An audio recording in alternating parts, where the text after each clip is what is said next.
Zvinoti kurwadza, zvigoti kuchemedza, asi vaiudzwa vachiramba wani.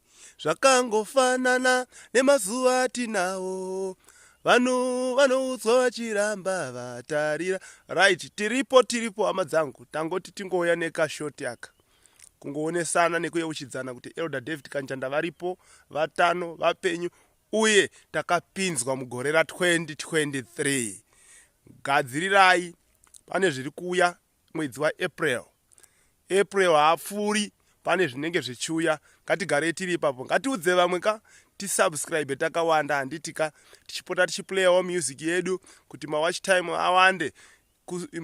Imimi ndimi munoita kuti tiende mberi, ndimi vanhu vacho. Komborerwai zvikuru, Mwari wakuitirei zvakanaka, Mwari wako anire nyasha muzita raJesu Kristu. Hallelujah. Amen.